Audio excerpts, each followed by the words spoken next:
The blizzard came down from the mountains like something alive and hungry.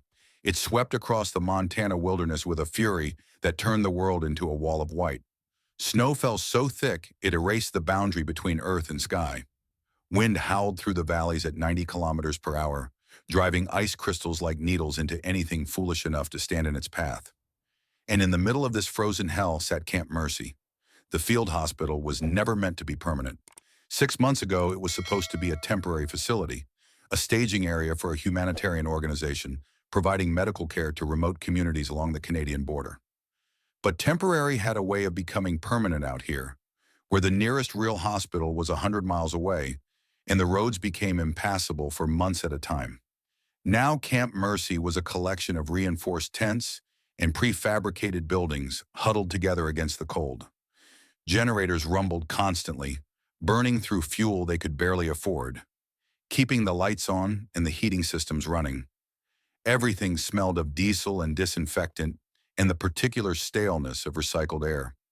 Inside the main medical building, a night nurse moved between the beds with quiet efficiency. Her name was Meredith Holloway, though everyone called her Mercy.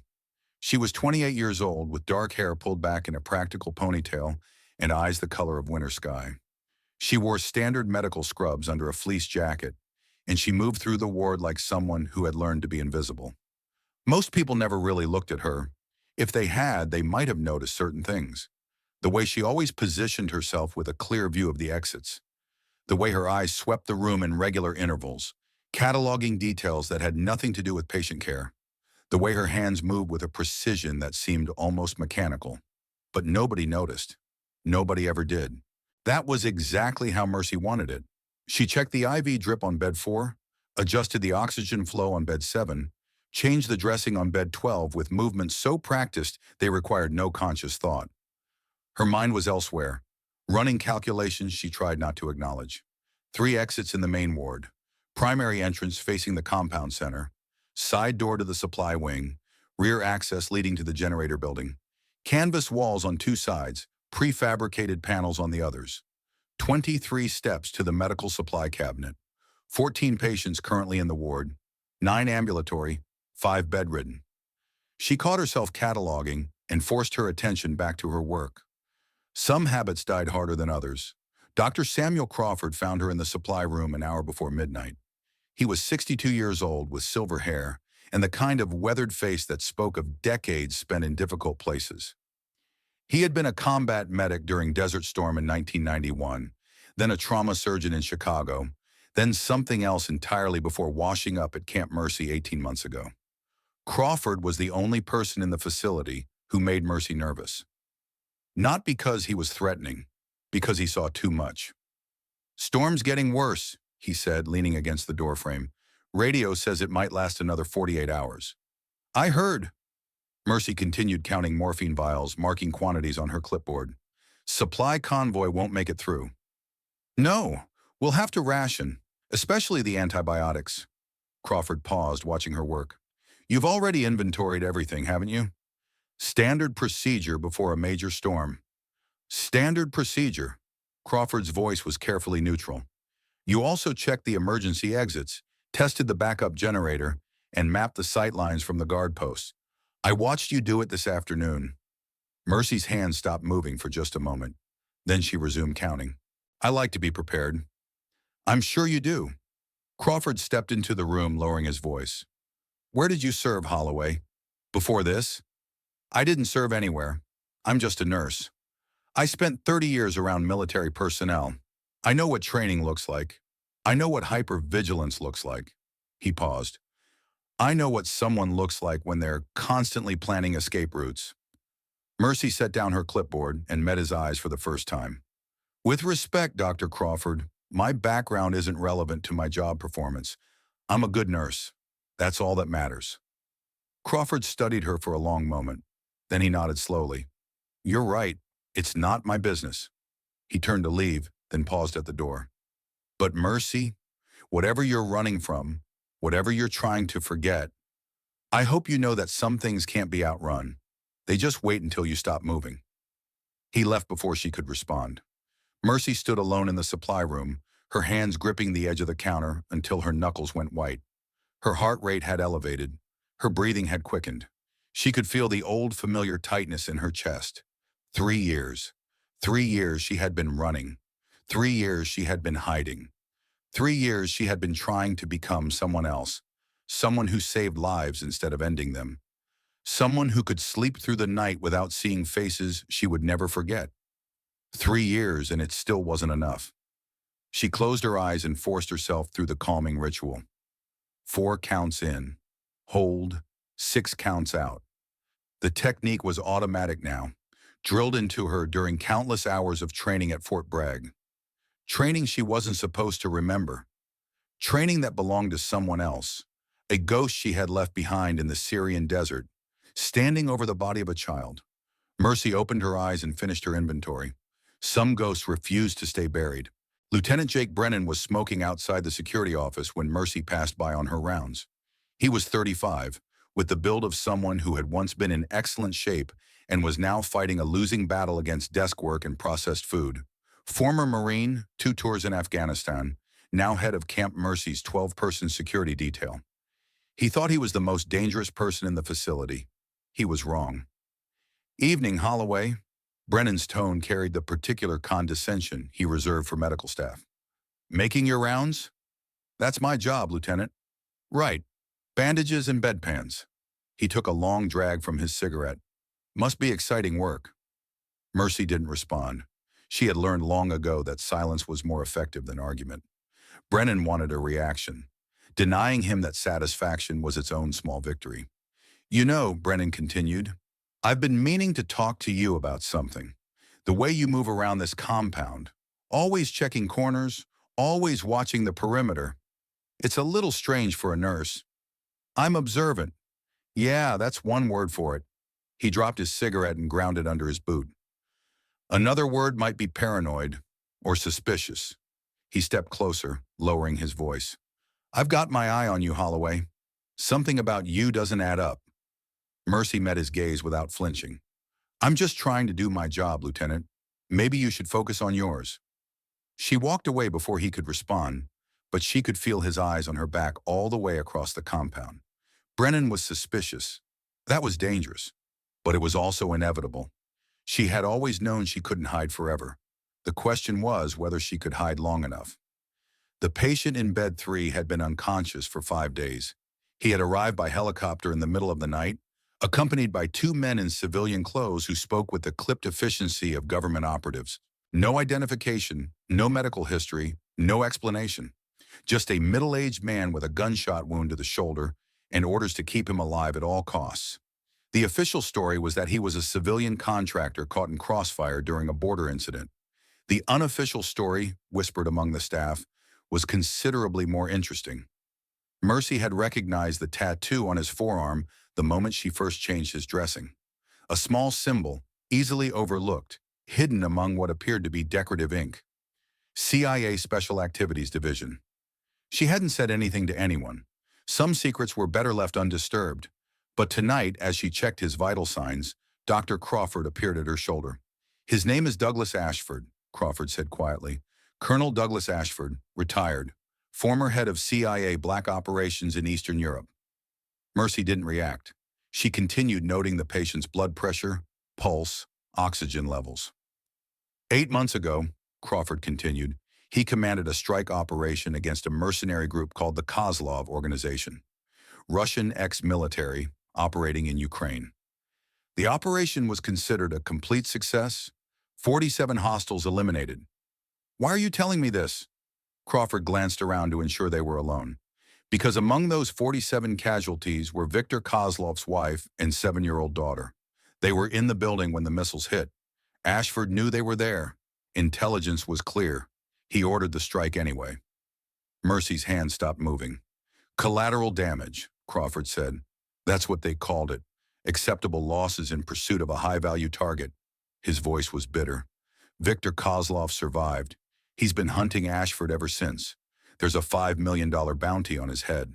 And Ashford came here to hide. He came here because this is the last place anyone would look. A humanitarian medical facility in the Montana wilderness. No military presence, minimal security. Crawford paused. He's been moved 6 times in the past 8 months. Each time Kozlov found him. Each time people died protecting him. Mercy looked down at the unconscious man. Colonel Douglas Ashford, war hero, CIA operative, child killer. "Why are you telling me this?" she asked again. Crawford's answer was interrupted by a memory that hit Mercy like a physical blow. Syria, 3 years ago. The mission had been classified as a priority target elimination. A suspected terrorist cell leader operating from a residential building in Aleppo. Mercy had set up her position 800 meters away, on a rooftop that smelled of dust and diesel fuel. The sun had been setting, painting the city in shades of orange and red. Through her scope, she had watched the target move past a window. Male figure, right height, right build, holding what appeared to be a weapon. She had radioed for confirmation. Her spotter had verified the visual. Command had confirmed the target identity. Green light to engage. She remembered the weight of the rifle against her shoulder, the steadiness of her breathing, the gentle pressure of her finger on the trigger. She had taken the shot. Perfect execution. Center mass. The target had dropped instantly, disappearing from the window frame. It wasn't until the ground team entered the building 20 minutes later that they discovered the truth. The weapon had been a toy rifle, a cheap plastic thing painted to look real. The terrorist cell leader had been a 12-year-old boy named Hamid, forced by actual terrorists to stand in the window as bait. They had used a child as a decoy, a sacrificial lamb to draw out the American sniper, and she had killed him. The ground team leader had radioed up the details in a voice that cracked with each word. 12 years old, bruises on his wrists where they had tied him, tear tracks on his face. He had known he was going to die. He had stood in that window knowing the bullet was coming, and he had no way to stop it. Mercy had stayed on that rooftop for 3 hours after the extraction order came.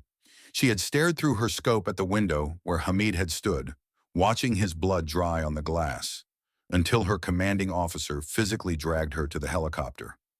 She had filed her resignation within 48 hours. She had never touched a rifle again, until tonight. The lights flickered, then died. Emergency lighting kicked in 3 seconds later, battery-powered LEDs casting harsh shadows across the ward. Somewhere outside, the generators were still running. This wasn't a power failure. Someone had cut the main line. Mercy's entire body went cold. Not with fear, with something else. Something she had spent 3 years trying to bury. Recognition. "Dr. Crawford."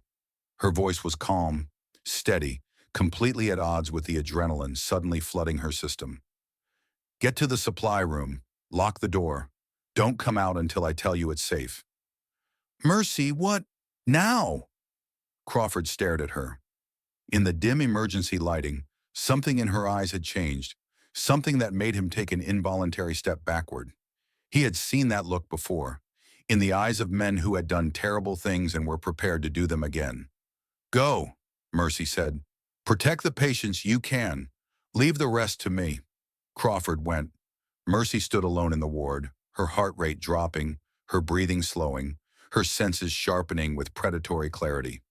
Through the canvas walls, she could hear what no one else had noticed yet. Boots on snow, moving with tactical precision, multiple sets, approaching from multiple directions.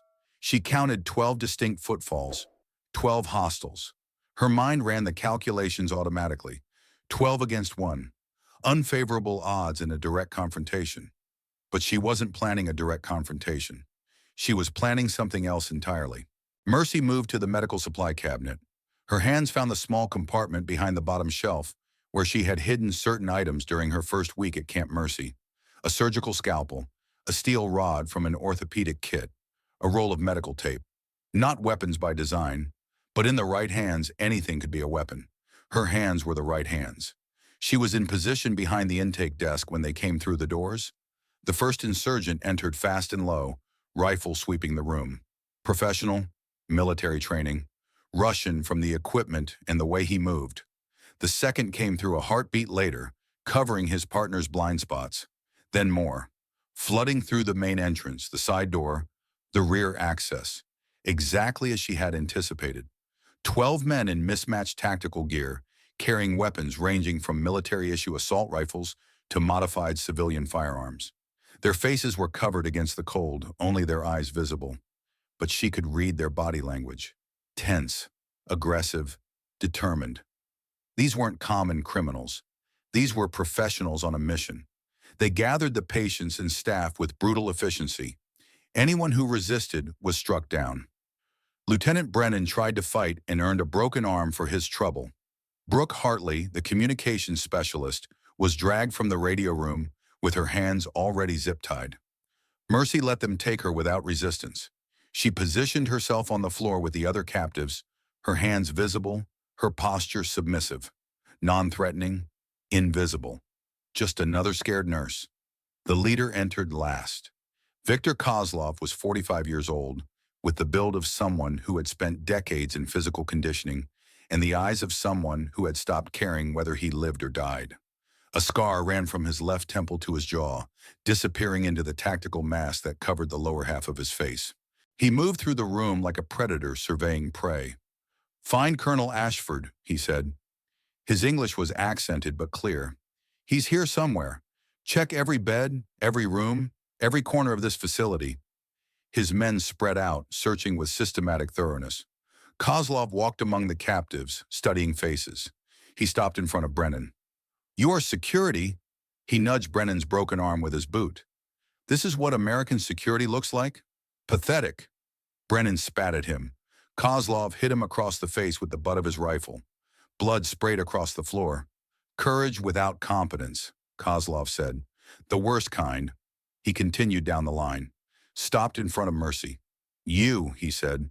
"You seem very calm for someone in your situation." Mercy kept her eyes down. Submissive. Terrified. "She's medicated." Dr. Crawford's voice came from somewhere behind her. "Severe anxiety disorder. She takes sedatives. She probably doesn't even understand what's happening." Kozlov studied Mercy for another moment. She could feel his eyes on her, evaluating, assessing. Then he moved on. Crawford had just saved her life. Or more accurately, he had just bought her time. Time she intended to use. "Found him," one of Kozlov's men called from the back of the ward. "Bed 3, it's Ashford." Kozlov's entire demeanor changed. The cold professionalism vanished, replaced by something raw and wounded and infinitely dangerous. He walked to bed 3, looked down at the unconscious colonel. "Wake him up," he said. "Sir, his condition—" "I said wake him up. I want him to see this. I want him to understand." One of the medics was forced at gunpoint to administer a stimulant. Ashford's eyes flickered open, unfocused at first, then sharpening as the drug took effect. "Colonel Ashford." Kozlov's voice was barely controlled fury. "Do you know who I am?" Ashford's face went pale. "Kozlov?" "Yes, Viktor Kozlov, the man whose family you murdered 8 months ago." Kozlov pulled down his face mask, revealing features twisted with grief and rage. "Do you remember my daughter, Colonel? Maria, 7 years old. She liked to draw butterflies. She wanted to be a veterinarian when she grew up. The operation was sanctioned. She was 7 years old!"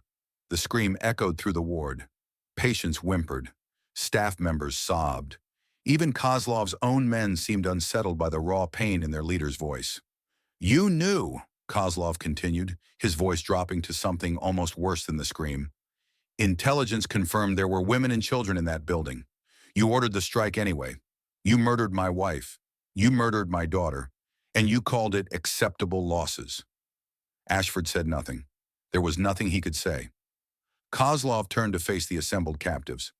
"I want you all to understand something. I am not a monster. I was a soldier once. I served my country with honor. I followed orders. I believed in the rules that separate warriors from murderers." He gestured toward Ashford. "This man destroyed that belief. He took everything from me. My wife Irina, who I loved more than my own life. My daughter Maria, who was my reason for existing. He took them because it was convenient, because their lives were less valuable than his mission objectives." His voice cracked. "Maria was sleeping when the missile hit. She never even woke up. She never knew what killed her. The only mercy in her death was its speed." Silence fell over the ward. Even Brennan, bleeding and broken, had stopped struggling. Viktor Kozlov was not a monster. He was something far more dangerous. He was a grieving father with nothing left to lose. "Tonight," Kozlov said, "Colonel Ashford will watch everyone in this facility die. One by one, slowly. And when he has seen enough suffering to understand a fraction of what I feel every single day, then I will kill him. As slowly as I can make it last." He nodded to his men. "Start with the security personnel. Make it memorable." Two of his soldiers grabbed Brennan, dragging him toward the door. Mercy knew she had seconds to act. The moment she had been dreading for 3 years. The moment she had prayed would never come. The moment when she would have to become someone else. The soldier nearest to her was young and nervous. She could tell by the way he held his weapon, the way his eyes kept darting around the room. He was scared. First real combat, probably. Scared men made mistakes. He made his when he turned away from her to watch Brennan being dragged outside. Mercy moved. Not fast. Fast drew attention. She moved with the deliberate slowness of someone shifting position, sliding inch by inch toward the medical cabinet. Her hand found the door, eased it open. The scalpel was cold against her palm. The steel rod was heavier than she remembered. She waited. 3 seconds. The nervous soldier turned his back completely, shouting encouragement to his comrades. Mercy exploded into motion. The scalpel opened his throat before he could make a sound. A single precise cut, severing the carotid artery. He was dead before his body understood what had happened. She caught his rifle as he fell. The second soldier was turning, mouth opening to shout a warning. The steel rod caught him across the temple with a sound like a baseball bat hitting concrete. He dropped. Mercy had the rifle shouldered before he hit the ground. 2 down, 10 to go. The rest of the room was still processing what had happened. Lieutenant Brennan stared at her from across the room, his broken arm cradled against his chest. His mouth hung open, the same mouth that had dismissed her as just another nurse, just another woman playing pretend in the real world of violence and danger. What the actual... He couldn't finish the sentence. "She's not an ordinary nurse, Jake." Dr. Crawford's voice carried a hint of grim satisfaction. "I tried to tell you." Brennan watched Mercy move toward the exit, rifle shouldered with the ease of someone who had carried weapons for years. In 4 seconds, she had killed 2 men and disabled a third. In 4 seconds, she had proven everything he believed about her wrong. "Who the hell is she?" he whispered. Nobody answered. Mercy was already moving, using the chaos as cover, sliding toward the rear exit. She fired 3 controlled bursts into the nearest cluster of enemies. Center mass. The way she had been trained a lifetime ago. 2 more dropped. Then she was through the door, into the storm, into the darkness, into the white ghost she had tried so hard to leave behind. The blizzard swallowed her whole. Mercy burst through the rear exit and immediately felt the full force of the Montana winter trying to kill her. Wind slammed into her like a physical wall, driving ice crystals into every exposed inch of skin. The temperature had dropped to -25°C. Visibility was less than 20 feet in any direction. She ran through the snow, her thin scrubs offering no protection against the cold, her stolen rifle clutched against her chest. The compound was a maze of shadows and swirling white. Tents and prefabricated buildings appeared and disappeared like phantoms. Behind her, shouts and gunfire. Kozlov's men were organizing, spreading out, searching. They wouldn't find her, not unless she wanted to be found. Mercy reached the water tower in 43 seconds. It was the tallest structure in the compound, a steel framework rising 60 feet above the frozen ground. Maintenance ladder on the north side. Observation platform at the top, installed 2 months ago for checking the filtration system. She climbed. The metal rungs were coated with ice. Her hands stuck to them, skin tearing away with each grip. The wind tried to rip her off the ladder, howling around her like something alive and malevolent. She climbed anyway. Pain was temporary. Failure was permanent. At the top, she pulled herself onto the observation platform and immediately went prone. The rifle came up, settling against her shoulder with the familiarity of an old friend she had hoped never to see again. 3 years since she had held a weapon. Her body remembered everything. Below her, the compound spread out in patterns of light and shadow. The emergency lighting in the medical building cast a dim glow through the canvas walls. Flashlight beams stabbed through the darkness as Kozlov's men searched. 8 targets still mobile.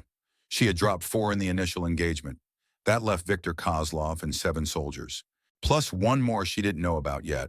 She counted the flashlights. 1, 2, 3, 4, 5, 6, 7. 7 soldiers visible. Where was Kozlov? She found him near the medical building's main entrance, shouting orders into a radio. Even at this distance, even through the storm, she could read his body language. Furious, desperate, determined. He was approximately 200 meters away. The rifle was an AK-47, 7.62 39mm ammunition, effective range of 400 meters in ideal conditions. These were not ideal conditions. She would have to compensate for everything the storm threw at her. Fort Bragg had trained her for this.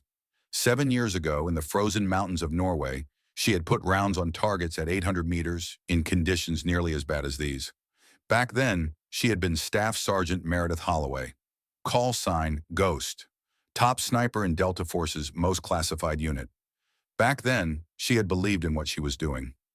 Mercy settled into the old rhythm, the one her body remembered even when her mind tried to forget. Her heart rate dropped to 55 beats per minute. The shivering stopped as her body redirected all resources to the task at hand. The world narrowed to the iron sights. The target, the wind. First shot. She picked a soldier moving toward the water tower, approximately 150 meters. Wind coming from the northwest at an angle. She adjusted her aim, compensating for drift. Squeezed the trigger. The rifle cracked. The soldier dropped. 5 down, 7 to go, plus Kozlov. Chaos erupted below. The remaining soldiers scattered, diving for cover. Flashlight beams swept wildly, searching for the source of the shot. They were looking at ground level. They weren't looking up. Mercy shifted position, acquired a new target. Another soldier, this one trying to reach the generator building. 180 meters. The wind had shifted slightly. She adjusted. Fired. Another body in the snow. 6 down. Viktor Kozlov's voice cut through the storm, amplified by rage.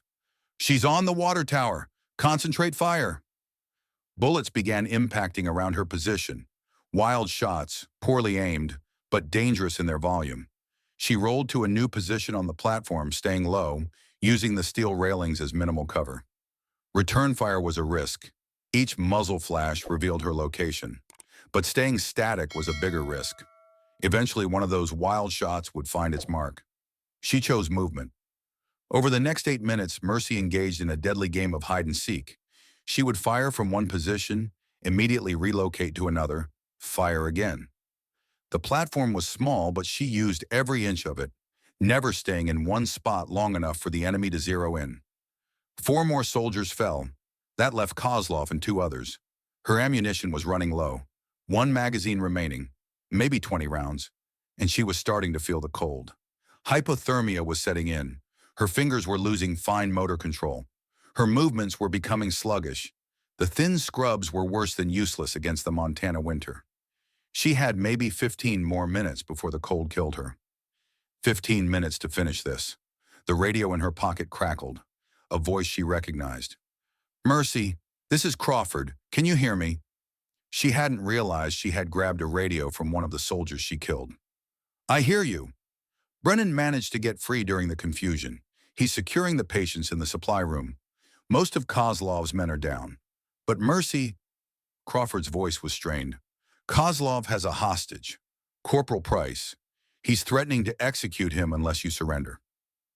Landon Price, 23 years old, lost his left leg to an IED in Afghanistan 6 months ago. Still optimistic despite everything. Always making jokes about the hospital food and asking if prosthetic legs came in different colors. She had changed his dressings just yesterday. Where are they? Main courtyard. Kozlov is using the floodlights from the generator building. He wants you to see. Mercy moved to the edge of the platform and looked down. There, illuminated in harsh white light, Viktor Kozlov stood behind Corporal Price. The young soldier was on his knees in the snow, his remaining leg awkward beneath him, Kozlov's pistol pressed against his temple. Sniper! Kozlov's voice carried even through the storm.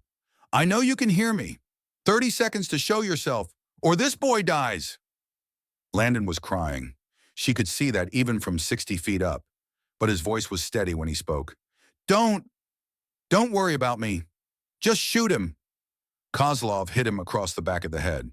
20 seconds. Mercy assessed the situation with cold precision. Range, 150 meters. Wind, gusting but more predictable now. Target, Kozlov, partially concealed behind Landon's body. Visible target area, approximately 4 inches of head and shoulder. A nearly impossible shot, but nearly impossible was not the same as impossible. Mercy, Crawford's voice again through the radio.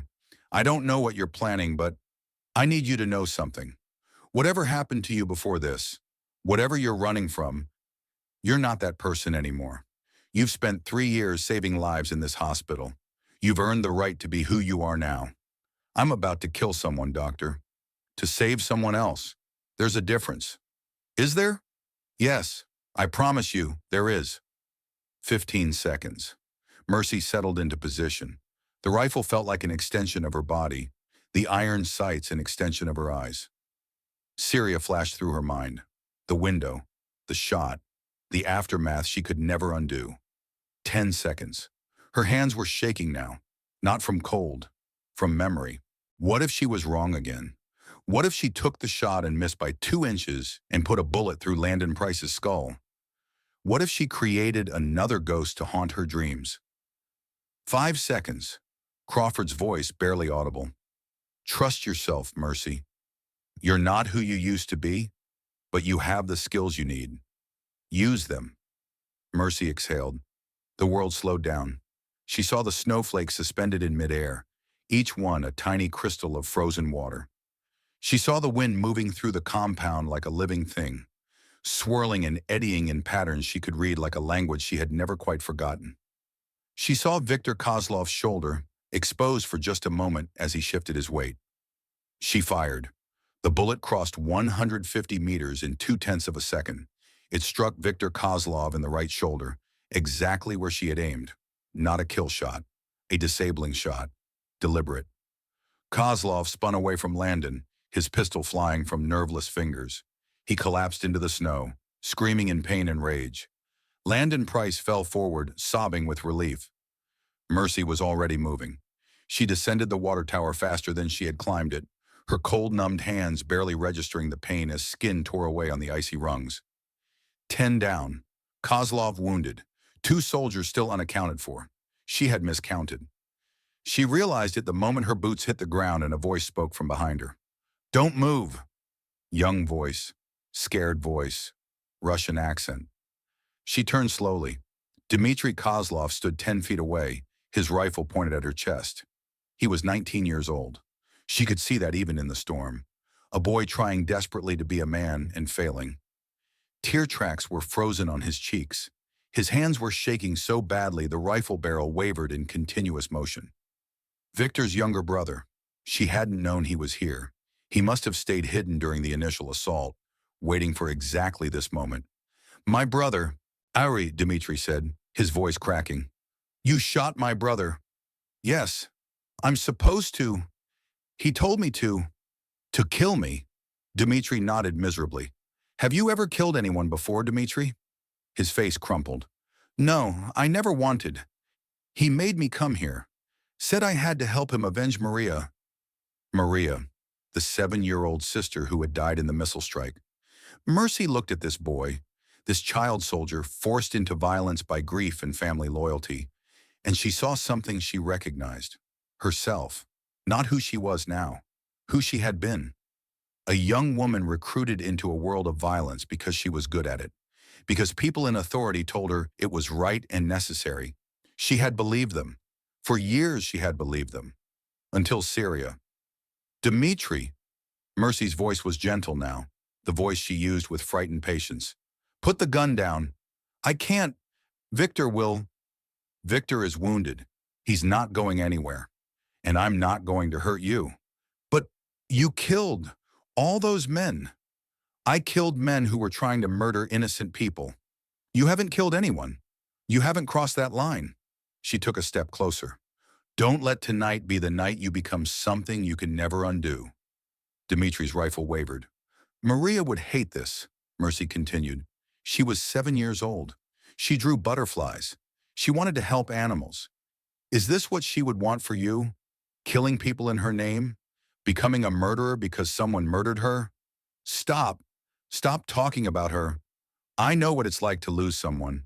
I know what it's like to want revenge so badly you can taste it. But I also know what it's like to kill someone and realize it doesn't bring anyone back. It just creates more ghosts, more pain, more empty spaces that nothing can fill. Tears were streaming down Dimitri's face now. I miss her so much. Every day I miss her. I know you do, and that's okay. That's what it means to be human. Mercy took another step. But being human also means choosing who you want to be. Tonight, right now, you can choose. You can pull that trigger and become a killer forever. Or you can put it down and become something else. Something Maria would be proud of. The rifle dropped from Dimitri's hands. He collapsed to his knees in the snow, sobbing. Mercy knelt beside him, pulling the weapon away. She retrieved medical tape from her pocket and secured his wrists, tight enough to hold, but not enough to hurt. Stay here. Don't move. When this is over, I'll make sure you're treated fairly. You won't go to prison for the rest of your life, I promise. Then she stood, retrieved the rifle, and moved toward the medical building. Viktor Kozlov was still out there, and this wasn't over yet. The medical building was quiet when Mercy entered through the rear door. Too quiet. The emergency lights cast long shadows across the ward. The beds were empty. The patients and staff had been moved somewhere, probably the supply room where Crawford was coordinating the defense. But Kozlov was here. She could feel it. That predator's instinct that had kept her alive through a dozen operations in a dozen countries. She moved through the building with her rifle raised, clearing corners, checking angles. Found blood on the floor near the intake desk, a trail leading toward the back of the ward, toward bed 3, toward Colonel Douglas Ashford. She found them in the ICU section. Viktor Kozlov stood over Ashford's bed. His right arm hung useless at his side, blood still seeping through a makeshift bandage he had tied around the wound. But he had transferred his pistol to his left hand, and at this range, accuracy didn't matter. Dr. Crawford was there too, a gash on his forehead, standing between Kozlov and the doorway, with his hands raised. Ashford was fully conscious now. His eyes were open, watching the scene with the resignation of a man who had always known this moment would come. Don't come any closer. Kozlov's voice was ragged with pain and exhaustion. I'll kill him. I'll kill him right now. Mercy stopped in the doorway, her rifle trained on Kozlov. Then what? Then I kill you. Then your brother spends the rest of his life in prison for tonight. Then Maria is still dead and nothing has changed. Something will have changed. He will be dead. The man who murdered my daughter will finally be dead. And will that bring her back? Kozlov's face twisted with agony that had nothing to do with his wounded shoulder. No, nothing brings her back. Nothing ever brings them back. But at least there will be justice. This isn't justice, Viktor. This is revenge. Is there a difference? Mercy thought about that question. She had asked herself the same thing many times. In the years since Syria, in the sleepless nights when Hamid's face appeared in her dreams. Yes, she said finally, there is. Justice serves the living. Revenge only serves the dead.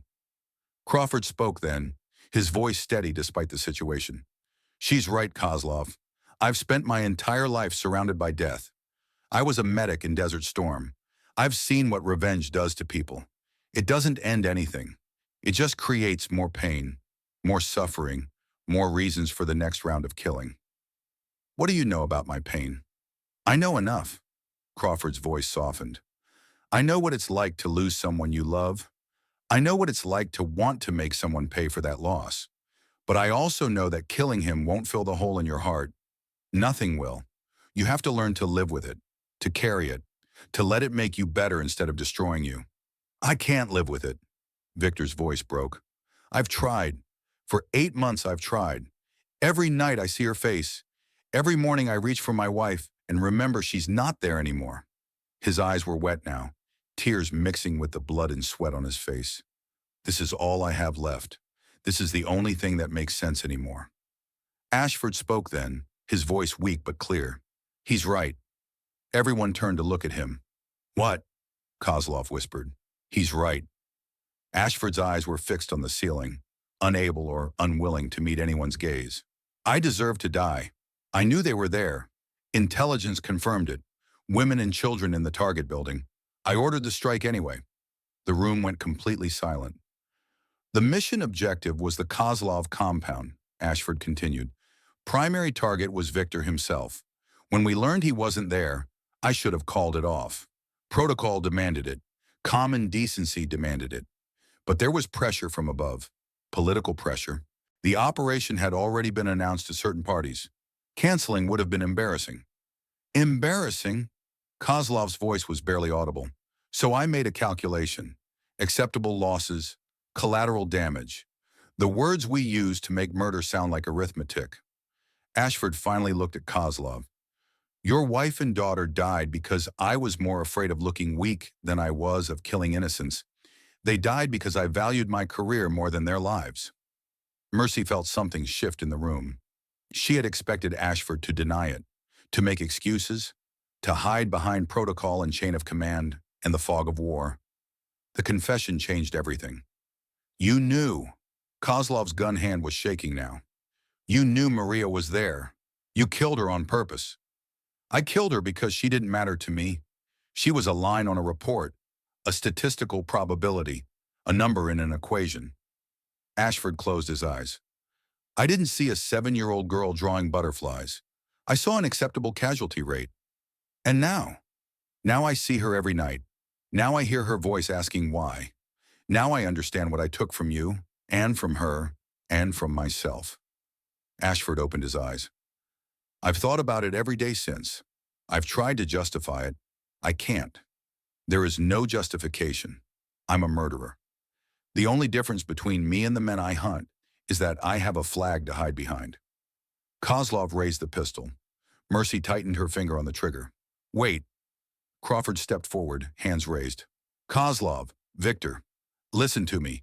I'm not asking you to forgive him. I'm not even asking you to spare him. I'm asking you to think about what happens next. What happens next is he dies. And then what? You go to prison for the rest of your life? Or we kill you here, and your brother buries 2 family members instead of 3. Crawford's voice was urgent now. Dmitri is 19 years old. He's got his whole life ahead of him. If you pull that trigger, you take that life away from him. Dmitri, something flickered in Kozlov's eyes. Mercy didn't kill him, Crawford continued. She had every right to. He was pointing a gun at her. Instead, she talked him down. She saved his life. She showed him mercy he didn't deserve. Kozlov looked at Mercy. Is this true? Yes. He's outside, scared and cold, but alive. He told me about Maria, about the butterflies she used to draw, about how she wanted to be a veterinarian. Kozlov's face crumbled. She loved animals. Every stray we passed, she wanted to bring home. His voice was barely a whisper now. She had this stuffed rabbit, called it Professor Whiskers. She'd been planning its birthday party for weeks when he couldn't finish. That's who Maria was, Mercy said. That's who she should be remembered as. Not as a reason for killing, not as a justification for more death. She took a step closer. If you pull that trigger, Maria becomes a weapon. Is that what you want her legacy to be? Is that how you want the world to remember your daughter? The pistol wavered. I don't know what else to do, Kozlov admitted. I don't know how to live with this. How to wake up every morning knowing they're gone and nothing will ever bring them back. You live, Crawford said simply. That's what you do. You live because that's what Maria would want. You live because your brother needs you. You live because somewhere, someday, you might find a reason to keep going. And him? Kozlov gestured toward Ashford. He just walks away? He just continues breathing while my daughter rots in the ground? No. Mercy's voice was cold now, sharp as the scalpel she had used earlier. He faces justice, real justice. Not a bullet in a hospital room, but a trial, a public accounting of what he did. I heard his confession. So did Dr. Crawford. So did you. That's 3 witnesses to a war crime. Ashford stirred on the bed. You think they'll prosecute me? I'm a decorated intelligence officer. I have friends in very high places. You also have enemies, Crawford said. People who've been waiting for something like this. People who will make sure your confession reaches the right ears. He's right, Mercy added. I know how these things work. I know how the intelligence community operates. A confession like that, properly documented, properly distributed, it doesn't matter how many friends you have. The story gets too big to contain. Kozlov stood frozen, the pistol still raised. Think about Dmitri, Mercy said softly. Think about what happens to him if you do this. He'll spend the rest of his life known as the brother of a murderer. Every door will be closed to him, every opportunity gone, every chance to become something better than this, destroyed. She took another step closer. Or you can put the gun down. Let the system handle Ashford. Go home with your brother. Mourn your wife and daughter properly. Build something instead of destroying. Live instead of dying. Kozlov looked at the pistol in his hand as if seeing it for the first time. Maria used to be afraid of guns, he said. Whenever I came home from an operation, she would hide under her bed until I put them away.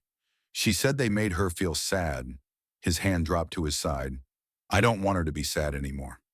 The pistol clattered to the floor. Viktor Kozlov, the most wanted man in Eastern Europe, sank to his knees and began to weep. Mercy moved forward, kicking the weapon away, then did something unexpected.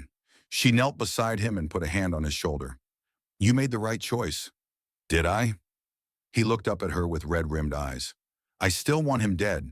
I still want to make him suffer the way Maria suffered, the way I suffer every single day. I know. That feeling won't go away.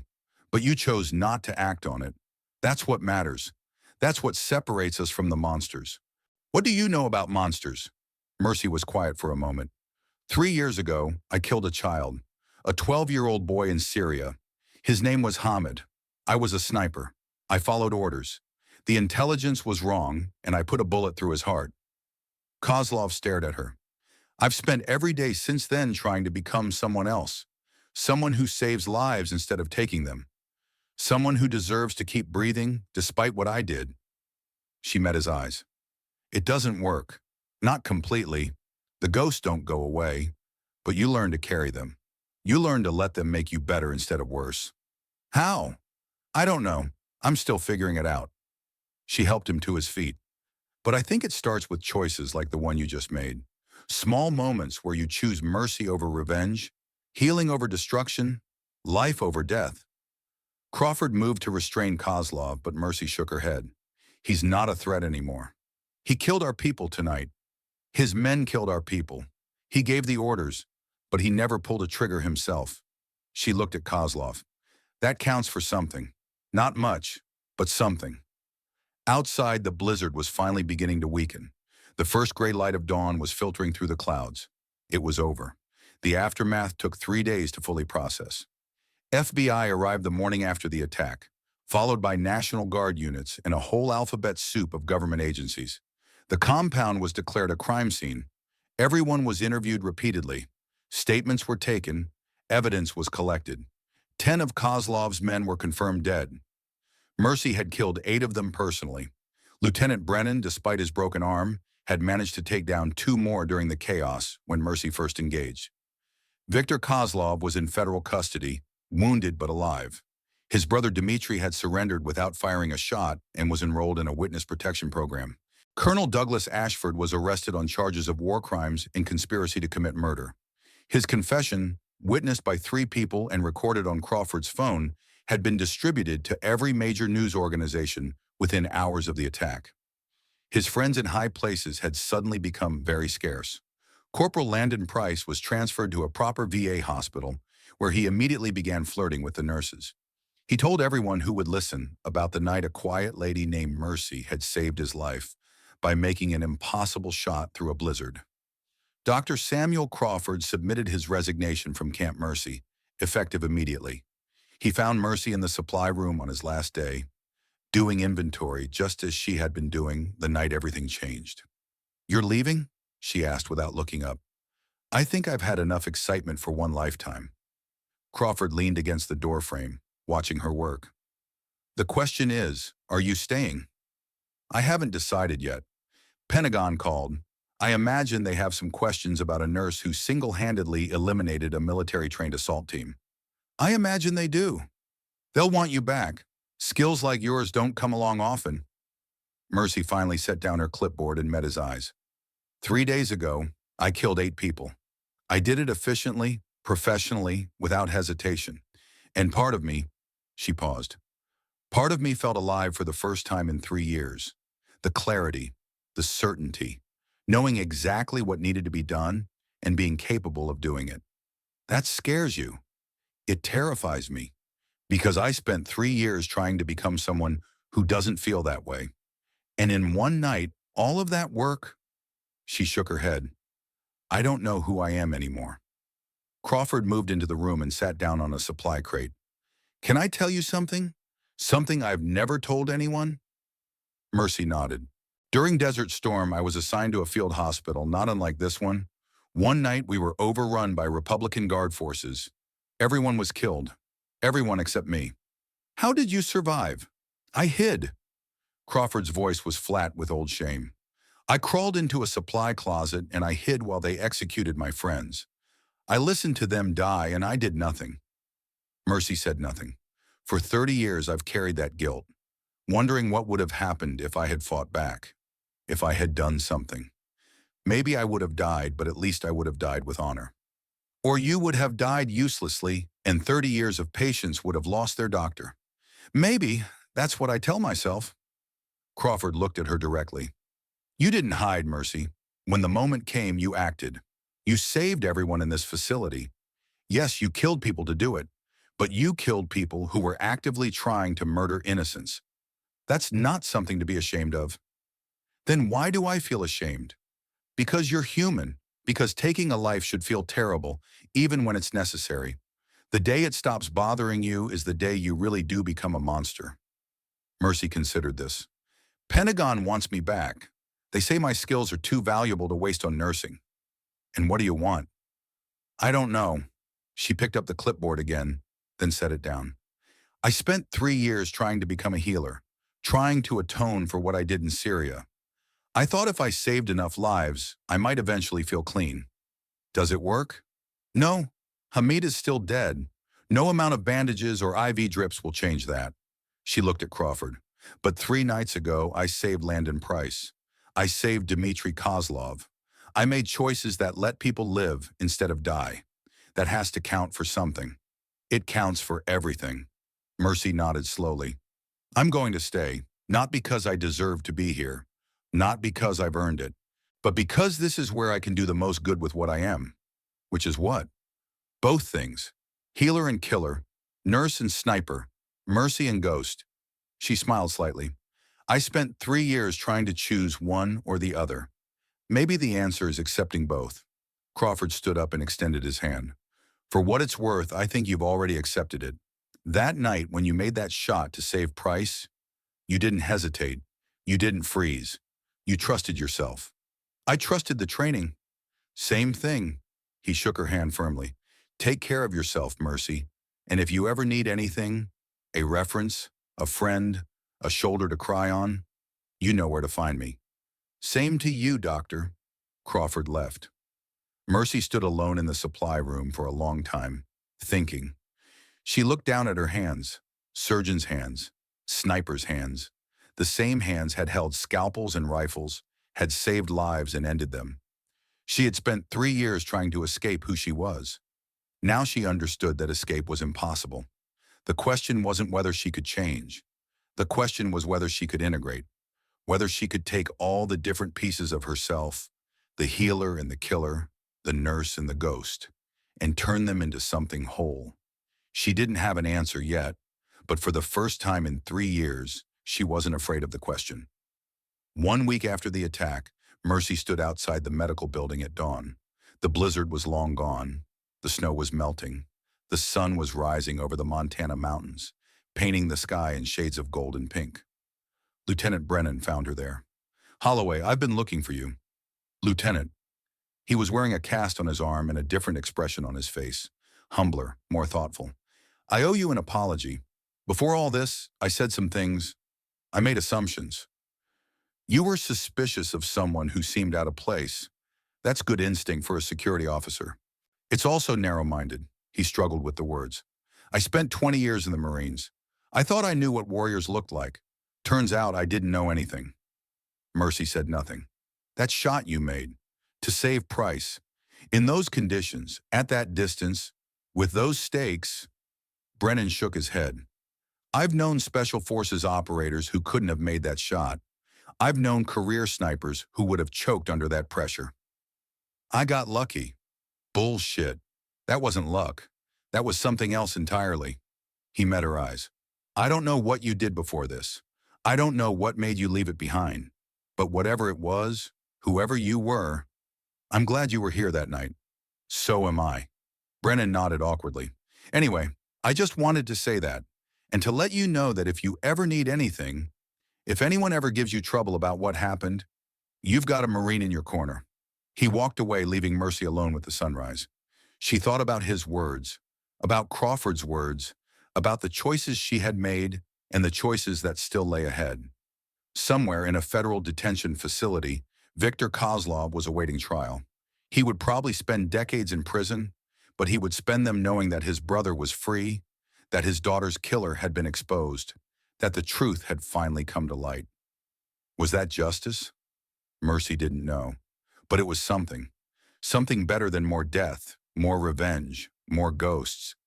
She thought about Dmitri, the 19-year-old boy who had pointed a gun at her and couldn't pull the trigger. He was getting a second chance, a chance to become someone other than what his brother's grief had tried to make him. Maybe that was the real victory, not the 10 dead mercenaries, not the career-ending exposure of a corrupt CIA officer, but one scared kid who got the opportunity to choose a different path. She thought about Colonel Ashford, who had finally told the truth about what he had done. It didn't absolve him. Nothing could absolve him, but it was a start, the beginning of accountability. And she thought about herself. 3 years ago, she had been a weapon, a precision instrument of death, pointed at targets by people who claimed to know better. She had trusted them. She had followed orders. She had killed when they told her to kill. And then she had killed a child, and everything had fallen apart. She had tried to become someone new, someone who saved instead of destroyed, someone who deserved to live despite what she had done. She had failed. She was still a weapon, still capable of destruction on a scale that few people could imagine. That would never change. But she was also something else now. She was a nurse, a healer, a protector. She was someone who could stand over a wounded enemy and choose not to kill him.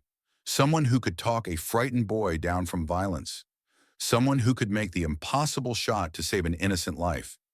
She was Mercy, both meanings of the word. The medical building's door opened behind her. A young nurse poked her head out. "Holloway, your shift started 5 minutes ago." Mercy smiled. "I'm coming." She walked back into the hospital, put on her scrubs, and went to work. Outside, the sun continued to rise over Montana. The snow continued to melt. The world continued to turn. And somewhere deep in the mountains, the wind whispered a name that nobody else could hear. Ghost. She was still out there. And if the darkness ever came again, she would be ready. The end.